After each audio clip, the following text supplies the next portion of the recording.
every time we have a patient, we spend money and we spend carbon on that patient.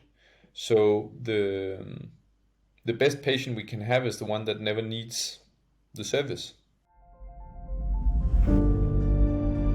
Welcome to Better Worlds, where we explore how Web 3.0 connects our natural, manufactured, and virtual realities to create better lives for all in a more equitable and sustainable way.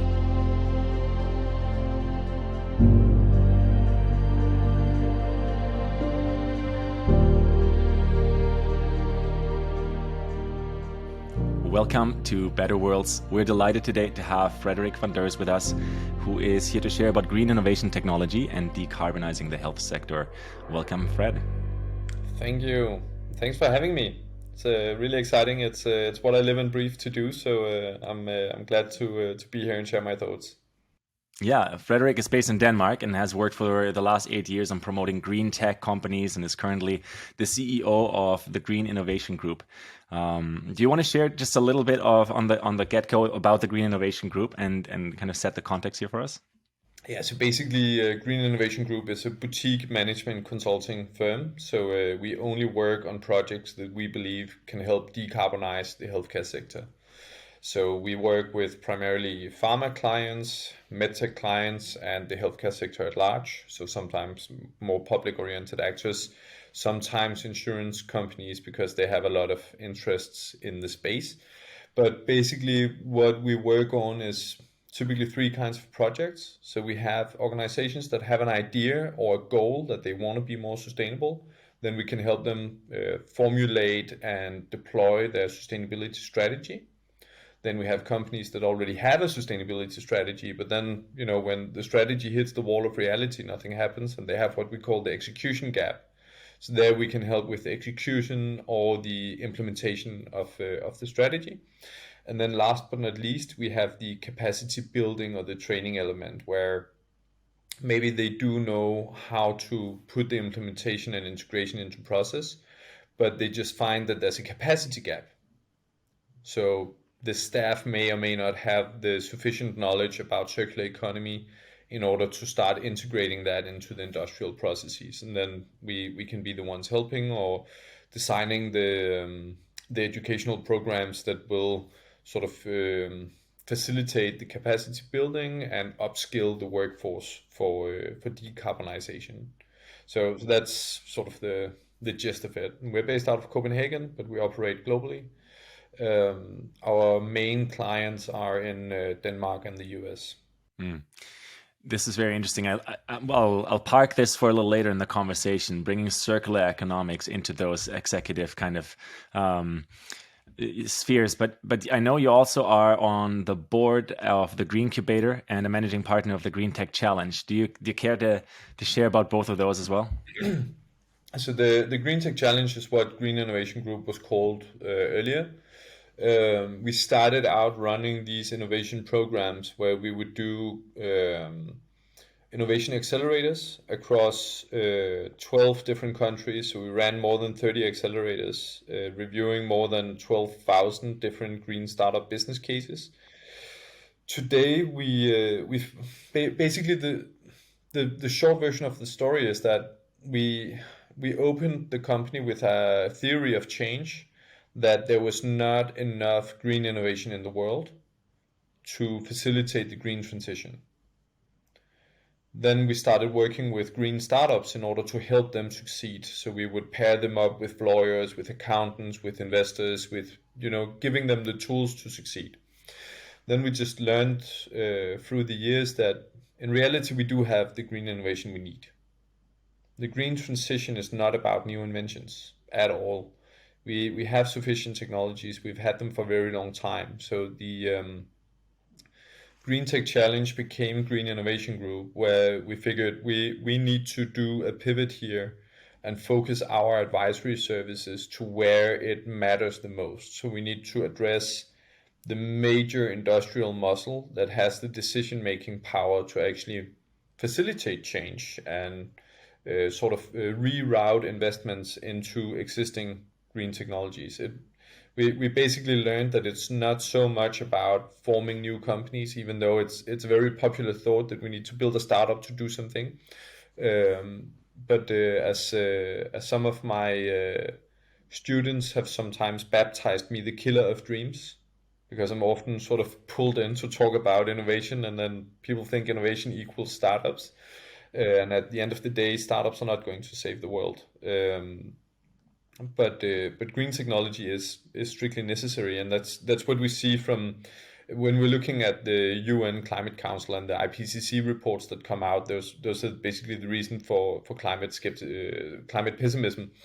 We can see that we actually have the technology needed, and we do have proven traction in business models that can fully support the global society staying well below 1.5 degrees Celsius global temperature rise.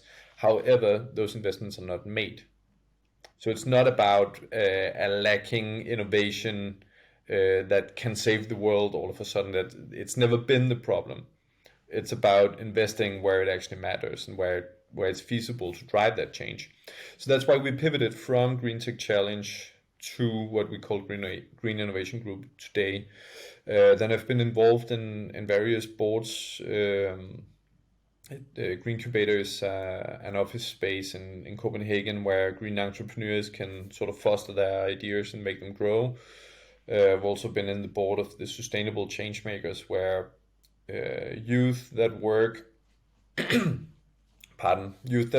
on the sustainability agenda can exchange ideas and spar on challenges in their work life. So this kind of catered more to the corporate side of things, more to the people that are working in the public sector, but are experiencing a lot of the challenges that comes from engaging with the sustainability agenda. So it's a really interesting theme, and it kind of came unexpected because we haven't called it Green Tech Challenge for years. So I think you must have digged that up on LinkedIn or somewhere where it hasn't been sort of, I haven't had time to reformulate things properly, but I think it's a really important reflection sort of also in my own journey in sustainability, that I started working in sustainability 15 years ago.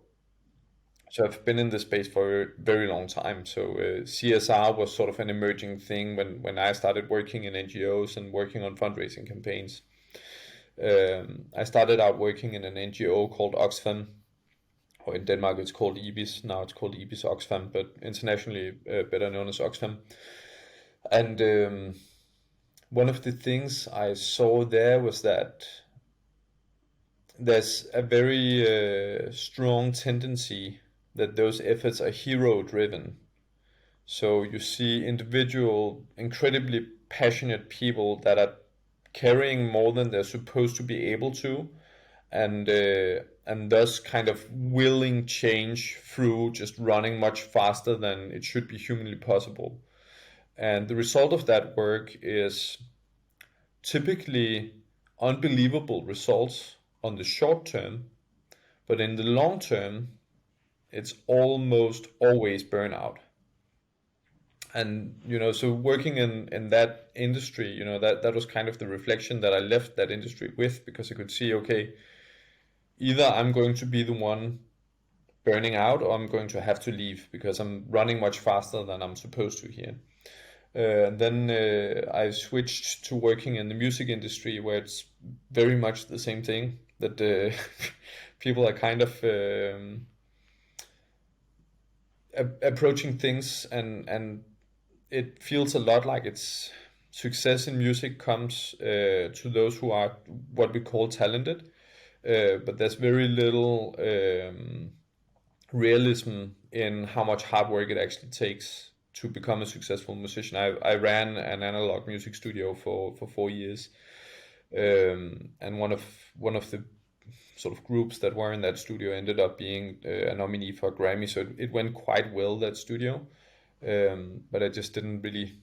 It wasn't me. I liked business and not the music industry. But I heard a really interesting Ed Sheeran quote where he's apparently been saying that what you need to do to become a successful songwriter is to show up for work every day and write one song per day. And then at the end of the year, you'll have 365 songs. And you know what? 5 of them are probably going to be good.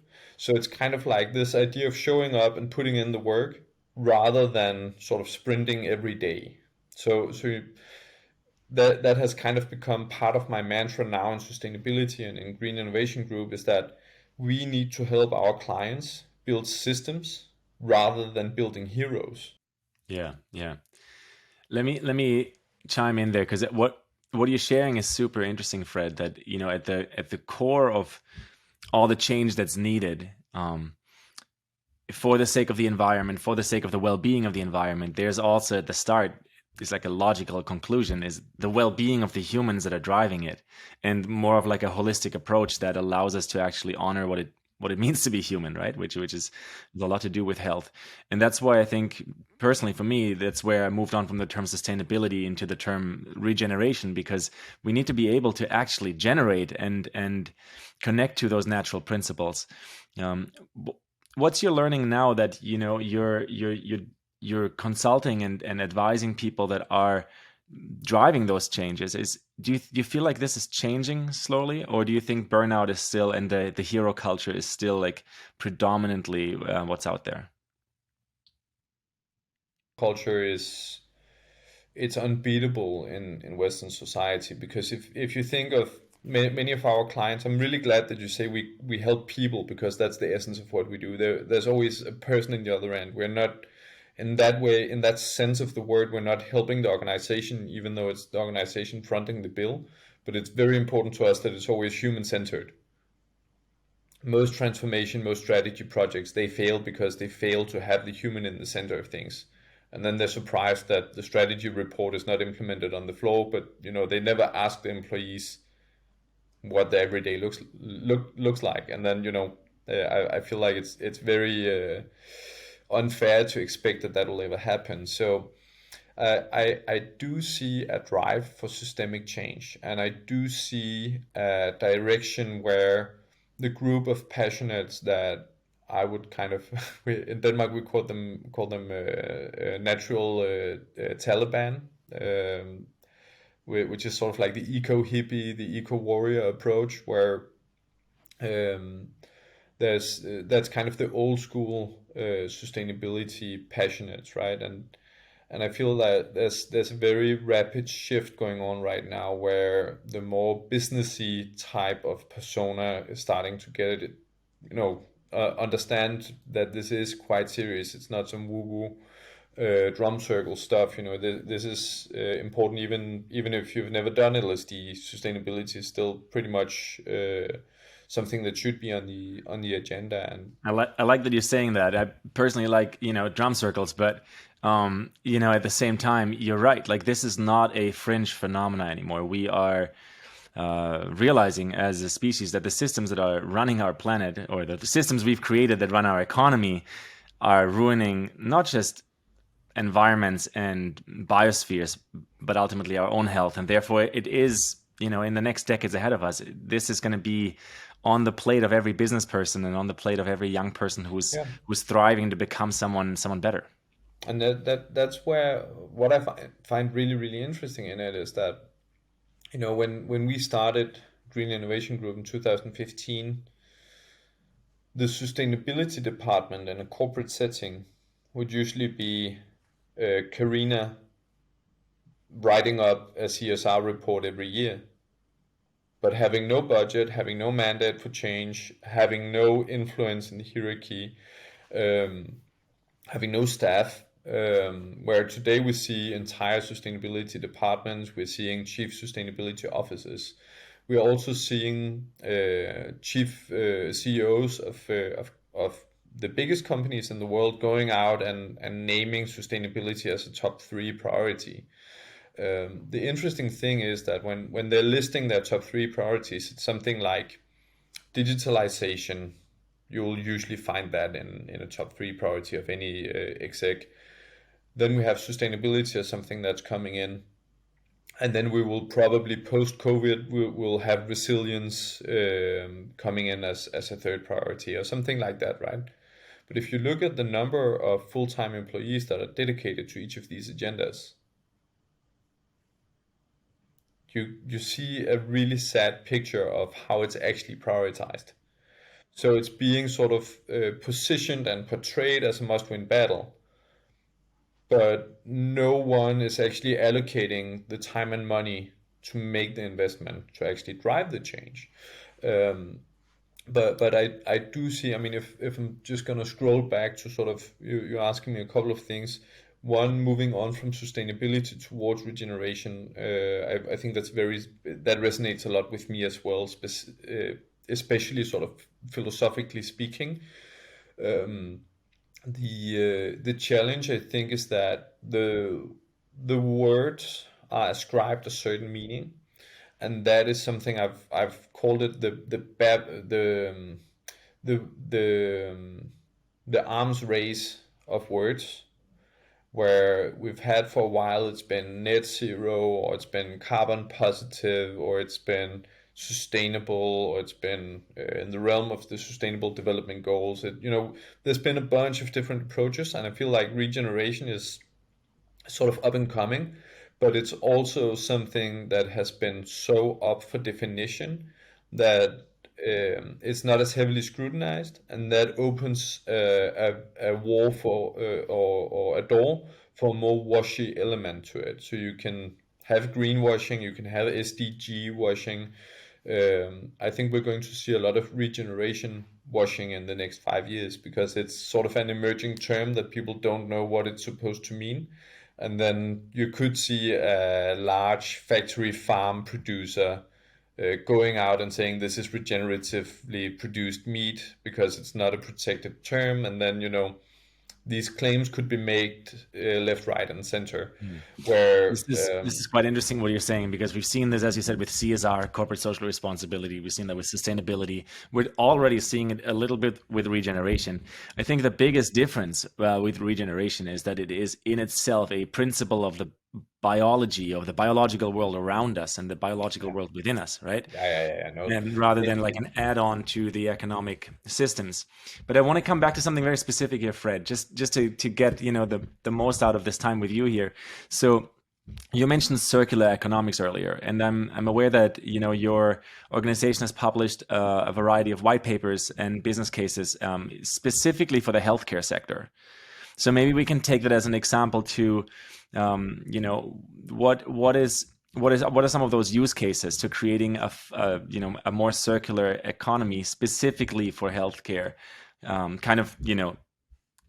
saying here that circular economics might be one of those principles of a regenerative society. Yeah, I think the circular economy is a really strong framework, because it kind of does what it says in the tin, right? It's an economy that's not linear, it's circular. Wow, okay then. So I really like the term, and the Ellen MacArthur Foundation has put in some really solid work in defining the circular economic principles. And Miss Rathward, or Mrs., I'm not sure how that's actually titled properly in English, has written about the donut economy. That's sort of like a little bit more of a pragmatic approach to circular economy from a local government standpoint, that has been implemented in Amsterdam, the capital of the Netherlands.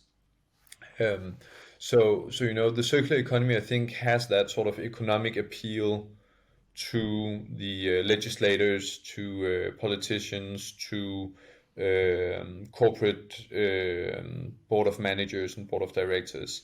So from that sort of viewpoint, I think it's a really strong framework to enter the fray with, and at the same time, it's also showing that it's quite evident that you cannot just extract resources that are in their nature quite limited to a larger degree than the Earth's reproduction capacity for generating these resources, right? And then expect them to stay there. So it's poor household economy, if you can say it like that. And then a different element that I really like about the circular economy is that it's putting value first. So if you're really abiding, I don't know if you can sort of visualize the Ellen MacArthur double butterfly diagram that spins out, right?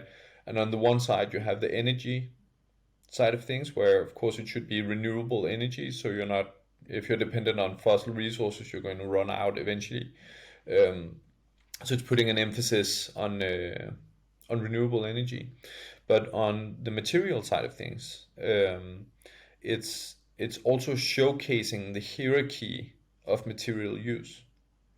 So the inner circle, the most noble value creation you can have in a circular economy, is actually a value that is either purely intellectual or digital. So in its essence, when you can create value independently of material use, you're as close as you can get to the inner circle. Then if you are relying on recycled materials that you're deriving value from, then you're in the most extremity of the circle, right? And then you're moving closer and closer to the inner circle, the closer you get to sort of as a service sharing economy models, or you could say reuse of clothing models, or refurbishment of used electronics, all of these things. Then the model is just really sound for showing the closer you are to the inner circle, the more value you're deriving per material unit spent. Of course, absolutely. That would be a good one for plastic, right? Like there's no need to continue to create more little pieces of rubbish that are used for 10 seconds and thrown away, because we have so much of that raw material that we've already created. So why not continue to reissue, refurbish, reuse, recycle in that sense? Yeah, definitely. Now you asked about the concrete business cases for the healthcare sector. So I just thought like a circular economy fly-in would be good. Then again, if we say what is the global healthcare sector is emitting, depending on who you ask, but some estimates say 4 to 6% of all global emissions are associated to healthcare. The methods for coming up with that number have been scrutinized and put in doubt, but I don't think the number is too far off when we look at GDP. And if we think GDP spent is a fair reflection of carbon emissions, then there's no reason to believe that it should be lower than that, actually. So let's just say that it's around 4 to 6% on a global level. And basically what's emitting from the healthcare sector is, of course, energy use, like anywhere else. It's transportation, it's some of the usual suspects, but then it's also single-use devices, it's drug production as well, and then waste, where it's an incredibly wasteful industry. So most of the time when drugs and devices are purchased by a hospital, they enter Narnia, and no one knows where they go, when they're disposed of, how many of them are wasted, how many of them are actually put to use, because the way it works is typically in an operation theater, you will just need your surgical equipment to be there, and you need to have one of everything, and if there isn't, you order a new one. So that's sort of the ordering side of things. In the procurement side of things, you're ordering everything according to price. So a single use will always be the cheaper one in unit economics, but you're not looking at the lifetime cost. You're not looking at the total cost of ownership. You're not looking at the life cycle assessment for the carbon emissions associated to the item. So it's really a quite faulty economic analysis that's taking place. And there's a huge knowledge gap as to where these devices and drugs actually go. So that's sort of one side of it. The other side of it is that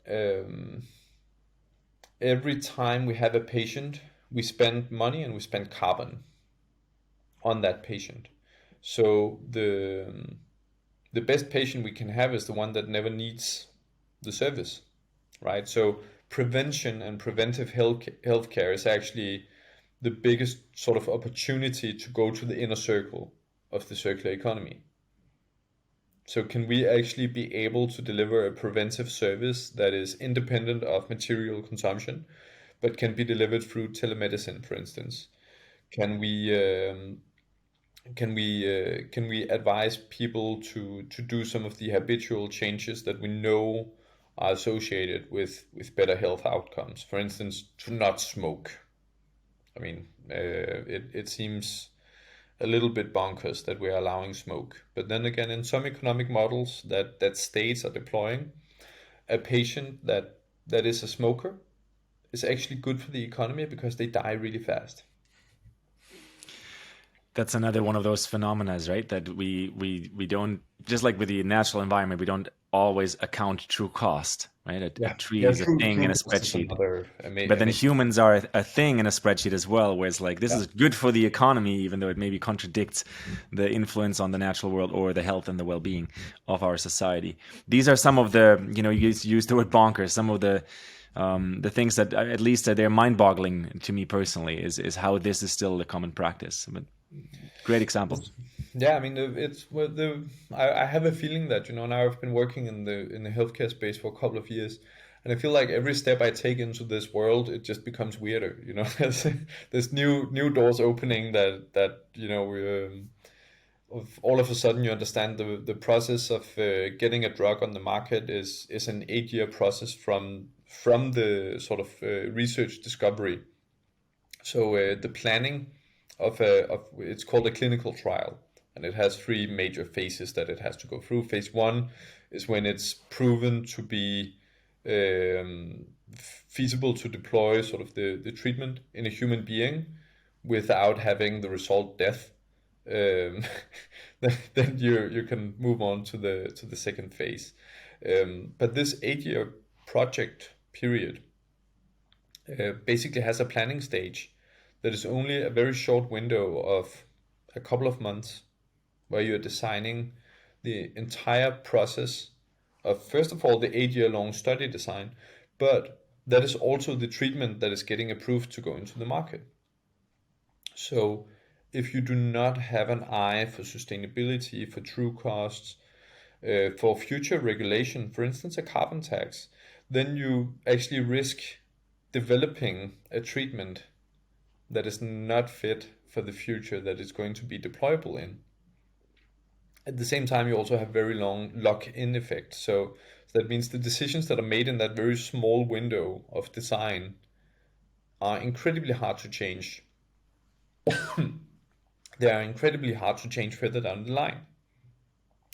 So we've also been working with clients on implementing, for instance, telemedicine in the design of clinical trials. So you do not make the patients dependent on traveling to a physical physician in order to do the treatment if it's not necessary. So there's a lot of really strange cases going on in the realm of health that, when you sort of unfold how it happened, there's always sort of a logical, or somewhat logical, or at least there's always an explanation that makes some sort of sense within its own realm of meaning. But I sometimes use the analogy that if you popped an alien down here and told them about health insurance, I'm surely that wouldn't make sense, that you have so many stakeholders involved in just ensuring health coverage. There are a few of those scenarios, no? I mean, take the outer space being, or the time traveler that comes to the year 2022 as we're recording this interview. There's a lot of things in our society that we do them because we kind of just inherited them as like, that's the way the system works. And it looks like regeneration. And I want to talk a little bit about, Web3 and blockchain with you here for a second as well. But regeneration, or sustainability, or corporate social responsibility, as we've called it before in this conversation, really, they have a lot to do with untangling the mess that has gotten us here. That is a mess that continues to profit without accounting the natural world or the health and well-being of humans as the priority of what we're doing in the first place, right? And so that untangling process is complex. I mean, most people don't even ever go deeply into it. From listening to you, Fred, I can tell you've deeply sat with a lot of these topics and then looked at the complication across multiple sectors. That's the spirit of an anthropologist, I suppose. That's Yeah, gone rogue into the entrepreneurial journey. So many of the firms you guys are working with are highly innovative with the use of technology to address environmental issues as well. So can you share maybe with us some of the more interesting examples of companies that are using blockchain, Web3 technologies, tokenization, and the link to environmental issues? I'm actually not a firm believer of blockchain. It's one of my favorite darlings to kill, because I feel when I'm reviewing the technological landscape that's necessary to facilitate a green transition, blockchain is not one of the needed elements. And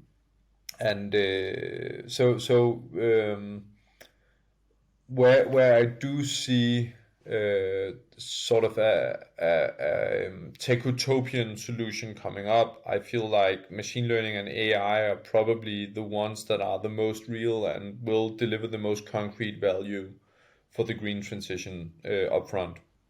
So things like being able to have improved prediction of extreme weather is going to be a main driver, that we will not have as catastrophic consequences of catastrophic weather events, because we'll be able to predict them and therefore prepare for them and evacuate in time, so it doesn't become as costly in terms of human capital and human suffering, carbon emissions and dollar cost. So that's one area. Then I'm seeing a huge potential in land use technology, where basically regenerative agriculture is sort of a huge passion of mine, and something I find really interesting, that a lot of the API production in the world, so API is the active pharmaceutical ingredient, or the active product ingredient in a drug. So when you produce the API, you usually have a land use associated to it. Then you're taking a certain crop and you're converting it into a drug. Typically, and I mean, you produce insulin through precision fermentation. So you take a bunch of sugar and then you convert it. And I do see robotics and image analysis being a very powerful lever to be able to have more regenerative agricultural practices, because the way we have agriculture today is driven by the mechanization and what's called the green revolution in agriculture. It's not green at all. It's about synthetic fertilizers and huge tractors in agriculture. But that's an area where I see significant potential for growth. And then the use of artificial intelligence to help balance the electricity grid when we have renewable energy production, and having sort of a grid that is balanced by a sort of more centralized AI that can switch things on and off and distribute the load accordingly, because we won't have the same base load. You know, I think those are more sort of real technologies where I'm seeing a lot of hype around blockchain, but I have yet to see a really convincing case where I can say, you know, hands down, this is a great driver for a sustainable transition. I think quite often it's an element that adds a great marketing value, but at the end of the day, we do a lot of things that are trust based, and we are used to having third parties that the two remaining parties trust in, and that works okay. It's inefficient, you could say. Oftentimes it's inefficient, but digitalization is removing a lot of these inefficiencies. And you know, I usually say that blockchain is, I see it more as a solution without a proper problem to solve. Well, all right, I'm gonna totally just appreciate your answer for right now, because I want to ask you another question, and that is about, you know, one of your most surprising challenges that you had to overcome working in this sector of innovation, green innovation, and what you've been going through? I think it's surprising how many things need to coincidentally be coordinated for great business to happen. So I've seen so many examples where the business case was there, the will to drive sustainable change was there, the availability of all of the necessary elements to cook the goulash were there, but no one was cooking it, you know. And I've just seen countless examples of this where I think that has fascinated me quite a lot, that we sort of have this idea that corporate entities are incredibly efficient. And I mean, they're really great organizations for optimizing for profitability, but taking that into account doesn't mean that they're foolproof, that they cannot make no wrongs. And that has really surprised me, that even though you've had something that has made internal logic within the sort of frame of reference of optimizing for profitability, it still hasn't happened. Even though the business case has been great, it has had a great return on investment, it has, you know, all of the sort of elements that were supposed to be there to facilitate that sort of business decision, it still hasn't happened. I find that to be quite sort of baffling, but also illustrating that humans are inherently quite stupid, but we do tell ourselves all the time that we're really smart. And you know, there's sort of there's some contradiction in the way that we're inhabiting it, that, you know, we keep telling ourselves that we should be smarter than this. And, you know, I'm somewhat skeptical towards that, because, you know, we've done a lot of fuckery in the time of our species. And, you know, I don't think history is really showcasing that humans at large are very holistically thinking, or very intelligent in sort of a societal sense of the word. You know, we're great at progressing things and developing things within its own sort of circles, but we're also quite dismissive of everything that doesn't fit into our own biases, and that also happens with businesses, and that Yeah. has surprised me a lot. Yeah, that's a super interesting point you're bringing up. You know, we mentioned earlier in this episode the like outer space alien landing and being like, what are you guys doing here? There's a lot of contradictions and untapped potential. But it's similar maybe if we were to send someone from 200 years in the future back to this time. And as you said, we have this interesting perspective as humans that we think we're the apex predator on the planet, but at the same time we're destroying our own playground and each other. And history tells us that, but we somehow don't fully take full ownership into that, right? Looking backward, I mean, reconciliation is something that largely still has to happen about a lot of historic events on the planet, across all cultural groups, you know.